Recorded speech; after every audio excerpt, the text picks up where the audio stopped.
Hello student, आप सभी लोगों का इंग्लिश बाय अतुल सर पर स्वागत है। जितने भी लोग आज के इस सेशन में जुड़ रहे हैं सभी लोगों का इंग्लिश बाय अतुल सर पर स्वागत है। आज इस सेशन के माध्यम से आपको इंग्लिश की जगह दूसरी अपनी मातृभाषा हिंदी का सेशन मिल रहा है। इस नए प्लेटफॉर्म पर नए तरीके से एक नया सेशन आपको दिया जा रहा है, तो सभी लोगों का इंग्लिश बाय अतुल सर पर स्वागत है। और इस सेशन में आज हम लोग हिंदी से रिलेटेड आपके आने वाले अपकमिंग एग्ज़ाम के लिए हम लोग इम्पोर्टेंट चीज़ों का अध्ययन करेंगे। साथ ही साथ मैं आपको एक चीज़ बताना चाहता हूं कि जितने भी सेशन से जुड़ रहे हैं बच्चे, वो सभी लोग वीडियो के डिस्क्रिप्शन में हमारा टेलीग्राम का लिंक दिया गया है और इस लिंक से आप लोग मेरे ग्रुप को ज़रूर ज्वाइन कर लें, क्योंकि यहाँ आपको स्टडी मटेरियल, पीडीएफ और अपकमिंग एग्ज़ाम के लिए नोट्स भी प्रोवाइड किए जाते हैं। तो सभी लोगों का इंग्लिश बाय अतुल सर पर स्वागत है। और इस नए सेशन में हिंदी को हम लोग अध्ययन करने वाले हैं। तो हिंदी के अध्ययन के लिए मैं आप सभी लोगों को यह बताना चाहता हूँ कि किसी भी लैंग्वेज का अध्ययन करने के लिए आप सबसे पहले दिमाग में रखेंगे कि उसके कालखंड का विभाजन जो होता है उसको हम लोग सीखते हैं। और अगर वह सीख लेते हैं तो निश्चित तौर पर ये आपके लिए बड़ा ही बेनिफिशियल होता है और किसी भी लिटरेचर को पढ़ने के लिए बहुत ही आसान हो जाता है। तो चलिए हम चलते हैं। आज हम आपको हिंदी के कालखंड का विभाजन पहले बताते हैं, क्योंकि हिंदी काव्य साहित्य का काल विभाजन अब अगर आप सीखेंगे तो निश्चित तौर पे काव्य से संबंधित अन्य जो सारे क्वेश्चन आने वाले हैं उन सारे क्वेश्चन के लिए आप का दिमाग बहुत ही आसानी से सारे फैक्ट कैच करना शुरू कर देगा। चलिए स्टार्ट करते हैं। तो आज का जो सेशन स्टार्ट है तो काव्य साहित्य को लेकर है। तो जो आप सभी को मालूम करना है कि हिंदी काव्य साहित्य को कुल 4 भागों में डिवाइड किया गया है। जो पहला काल है उसका नाम है आदिकाल। यह आदिकाल को ही हम वीरगाथा काल भी कहते हैं। इसका जो समय है वो सन 743 ईस्वी से लेकर 1343 ईस्वी तक का है। फिर दूसरा नंबर आता है पूर्व मध्यकाल। पूर्व मध्यकाल इसे हम भक्ति काल के नाम से जानते हैं, अर्थात पूर्व मध्यकाल को ही भक्ति काल कहते हैं। ये इनका जो समय है वो सन 1343 से लेकर 1643 ईस्वी तक का है। फिर तीसरा नंबर जो होता है वो उत्तर मध्यकाल है और इसको हम रीतिकाल के नाम से भी जानते हैं। और इसका जो समय है वो 1643 ईस्वी से लेकर 1843 ईस्वी तक का है। फिर आता है आधुनिक काल, और आधुनिक काल जो है सन 1843 से लेकर अभी तक चल रहा है। आप इसको अपने माइंड में कैसे सेट करते हैं, केवल आपको ये फिगर दिमाग में रखना है 743 में 600 पहला जो खंड चला है वो 600 साल तक का खंड है। तो 743 में 600 अगर आप ऐड कर देंगे 1343 हो जाएगा। दूसरा खंड जो है 6 का आधा 3 होता है, तो 1343 में 300 वर्ष और जोड़ देंगे 1643 हो जाएगा। और फिर तीसरा जो खंड है 1643 में आप 200 ऐड करेंगे तो 1843 हो जाएगा। और आधुनिक काल जो है वो 1843 से लेके अभी तक चल रहा है। कुछ मुख्य की फैक्ट वह भी आपको जानकारी करना है। भक्ति काल को ही स्वर्णकाल कहते हैं। कभी कभी एग्जाम में यह क्वेश्चन आपका बन जाता है कि स्वर्णकाल किसे कहते हैं, तो आपको दिमाग में रखना है कि स्वर्णकाल किसे कहा जाता है, भक्ति काल को ही स्वर्णकाल कहते हैं। दूसरा इंपॉर्टेंट क्वेश्चन यहां भी बनता है कि आदिकाल का नामकरण किसने किया था। तो ध्यान रखना है कि आदिकाल का नामकरण जो है वो महावीर प्रसाद द्विवेदी ने दिया था। इसके बाद आपको ध्यान रखना है कि हमको पढ़ना क्या है, आदिकाल के प्रमुख कवि और उनकी रचनाएं। क्यों? क्योंकि हम खंड काल को बांटने पर यही हमारे लिए प्रॉफिट हो जाता है कि हम एक एक काल के प्रमुख कवियों और उनकी प्रमुख रचनाओं के बारे में जानना शुरू कर देते हैं, और वो हमारे एग्जाम के लिए बहुत ज़रूरी होता है। तो आदिकाल के जो प्रमुख कवि हैं और उनकी रचनाएं हैं उस पर हम लोग देखते हैं। तो ये आदिकाल के जो प्रमुख कवि हैं, पहले कवि थे वो चंद बरदाई थे। आदिकाल के प्रमुख कवियों में पहला नंबर जो आता है वो किसका नाम आता है, चंद बरदाई का। और चंद बरदाई की जो प्रमुख रचना है वो है पृथ्वीराज रासो। यहाँ पृथ्वीराज रासो से दो आपके क्वेश्चन बनते हैं। पहला क्वेश्चन तो चंद बरदाई की प्रमुख रचना का नाम बताइए, तो पृथ्वीराज रासो है। दूसरा पॉइंट आप दिमाग में रखेंगे कि ये पृथ्वीराज रासो जो है हिंदी का प्रथम महाकाव्य भी है। अगर आपसे क्वेश्चन पूछा जाता है कि हिंदी के प्रथम महाकाव्य का नाम क्या है, तो पृथ्वीराज रासो है।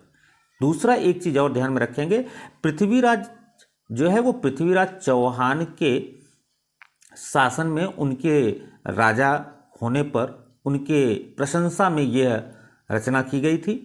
तो ध्यान रखेंगे पृथ्वीराज चौहान वीरता के लिए प्रसिद्ध थे, तो इस रचना में वीर रस की प्रधानता है। तो यह भी ध्यान रखेंगे पृथ्वीराज रासों में किस रस की प्रधानता है, तो वीर रस की प्रधानता है। फिर दूसरा नंबर आता है नरपत नाल का। नरपत नाल, ये ध्यान रखेंगे इनकी जो प्रमुख रचना है वो बीसल देव रासो है। बीसल देव रासो नरपत नाल की रचना है। फिर आता है तीसरा नंबर दलपत विजय का। दलपत विजय की मुख्य जो रचना है वो है खुमाण, और खुमाण को खुमान रासो भी कहा जाता है, यह भी आपको ध्यान रखना है। खुमाण ही खुमान रासो है।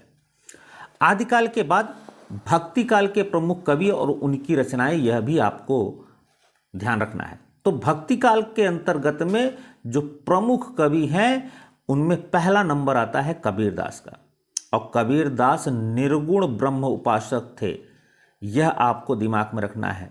यह मूर्ति पूजा के विरोधी थे और ये पढ़े लिखे नहीं थे। तो इनकी जो प्रमुख रचना है वह आपको ध्यान रखना है, बीजक है, कबीर ग्रंथावली है और कबीर बचनावली है। कबीर ग्रंथावली और कबीर बचनावली। बीजक सबसे प्रमुख रचना, फिर कबीर ग्रंथावली, फिर कबीर बचनावली। फिर दूसरा नंबर आता है सूरदास का। सूरदास जो कृष्ण भक्ति शाखा के प्रमुख कवि में से एक हैं।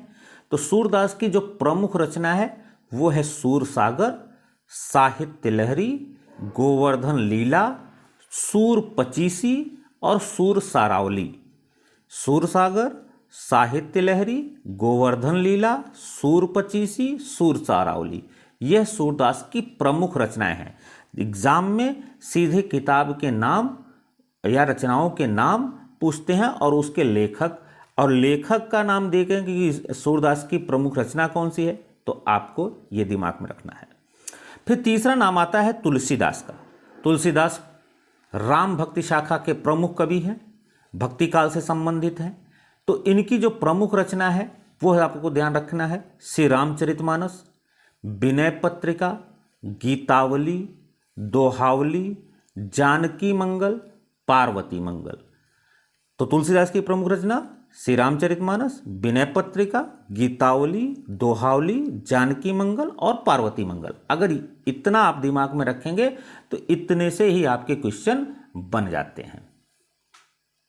भक्ति काल के बाद जो क्रम आता है वो आता है रीतिकाल। रीतिकाल के प्रमुख कवि और उनकी जो रचनाएं हैं वो आपको ध्यान में रखना है।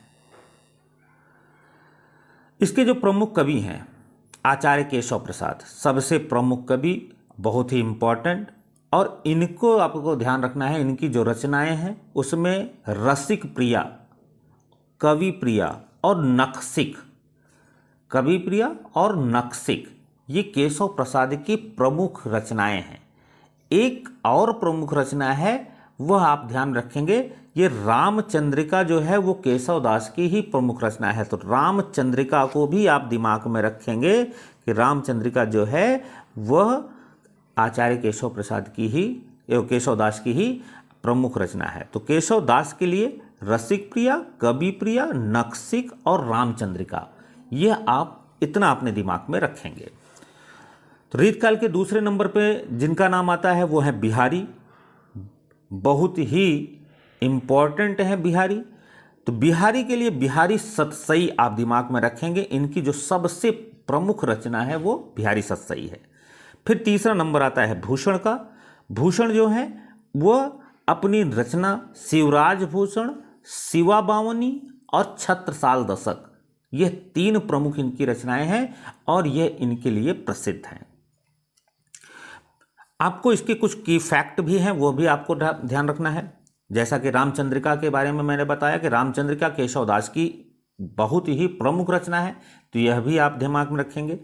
और भूषण, ये जो तीसरे नंबर पे भूषण का नाम है, उनके लिए ध्यान रखना है आपको। ये इनका की फैक्ट कि रीतिकाल में थे। रीतिकाल जो था वो श्रृंगार रस की प्रधानता वाला समय था, लेकिन भूषण जो थे वो रीतकाल में भी रह के वीर रस की ओतप्रोत रचनाएं की है। किसका? भूषण वीर रस के लिए प्रसिद्ध थे। ध्यान रखेंगे, रीतकाल श्रृंगार रस के लिए प्रसिद्ध था, लेकिन भूषण ने वीर रस से ओतप्रोत रचनाएं किया है। तो रीतकाल के बाद हमारा चौथा और अंतिम जो कालखंड आता है वह है आधुनिक काल। आधुनिक काल के प्रमुख कवि और उनकी रचनाएं यहां भी आपको रखना है, देखना है। और इस यहां आधुनिक काल में तो बहुत सारे कवि हैं, लेकिन मैंने उन्हीं को सेलेक्ट किया है जो आपके एग्जाम से संबंधित हैं और बहुत ही इंपॉर्टेंट हैं। तो आधुनिक काल में जो पहला नाम आता है वो अयोध्या सिंह उपाध्याय हरिऔध का आता है। और अयोध्या सिंह उपाध्याय हरिऔध के लिए जो प्रमुख जो रचना है वो प्रिय प्रवास, रस कलश और पद्य प्रसून। प्रिय प्रवास, रस कलश और पद्य प्रसून है। दूसरा नाम आता है मैथिली शरण गुप्त का। ये मैथिली शरण गुप्त आधुनिक काल के कवियों में से सबसे प्रमुख कवि हैं, और इनकी जो प्रमुख रचनाएं हैं उसमें साकेत, जयद्रथ वध और यशोधरा, ये मुख्य इनकी रचनाएं हैं। तो कालखंड को बांटने के बाद आपको इनसे रिलेटेड अन्य सारे क्वेश्चन आपको नेक्स्ट सेशन में दिया जाएगा। आपको सेशन कैसा लगा कमेंट के माध्यम से जरूर बताएंगे। मेरा अनुमान है कि अगर आप इस सेशन को केवल 2 बार केवल सुन लेंगे तो निश्चित तौर पर सारे आपके ये फैक्ट दिमाग में सेट हो जाएंगे। तो आपको ये सेशन कैसा लगा यह कमेंट के माध्यम से जरूर बताएंगे। धन्यवाद।